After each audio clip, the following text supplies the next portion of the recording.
Greater Bemidji, a local nonprofit economic development agency, gave its annual report to the Bemidji City Council on Monday. Despite a small economic downtrend last year, Greater Bemidji officials believe other factors put the city in a great position for 2024. Our reporter Matthew Freeman has more. 2023 was filled with economic worries for many people, with interest rates, inflation, and a recession buzz being the main cause for a slowdown in the city of Bemidji. Despite that slowdown, though, Dave Hengel of Greater Bemidji says the council should look at the long term. If you look at the short period of time of the last year, it's been a relatively slow economy over 2023. But if you look at the longer term trend, our region has done very, very well. And we've sustained growth of about 12-14% over the last decade. Our labor force is growing, our unemployment rate's dropping. All those are very good signs. Dave also reported a tight labor market across Bemidji. Despite a major decrease in unemployment over the last 10 years, that number was slightly up for the year 2023, currently at around 3.6%. Dave believes there are multiple barriers to break in order to solve this issue. Economic development's become a race for people and workers, because every company's looking for workers right now, right? And so you have to make sure you try and remove all the barriers you can for people to work. What are those barriers? Childcare.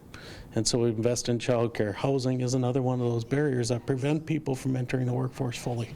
Housing has been a big issue for the city of Bemidji for quite some time now. Councilwoman Rivera brought up concerns from residents losing a sense of community and believes the growing rate of renters over homeowners in the area has something to do with it. Yeah, I think there's a little bit of a concern of all the development that's occurring, what I would consider outside the city limits, and that's not all that untypical. For a city that captures tax capacity within the city limits, it makes it difficult to provide the regional center services when some of the development's occurring outside that city limits and not participating in helping pay for those things. And so as I thought about that for the city, I challenged the city council just to keep an eye on that. Hey, think about it, because what you don't want to have is a tale of two cities or three cities or four cities. Rather, you want to be one community.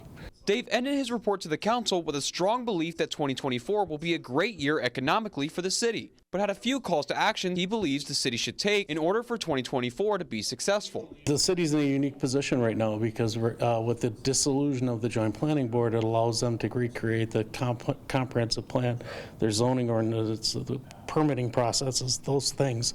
And what I challenge them to do is think about the economic impact of the decisions they make. Doesn't mean they change, but rather keep an eye on jobs and the economy as they make the decisions on what to allow and what not to allow and where in our community. Reporting from Bemidji, I'm Matthew Freeman, Lakeland News. Hengel also said that after 10 months of the Bemidji Wellness Center project being put on pause after Sanford Health pulled out of owning and operating the center, Greater Bemidji will be announcing an operation partner in just a few weeks.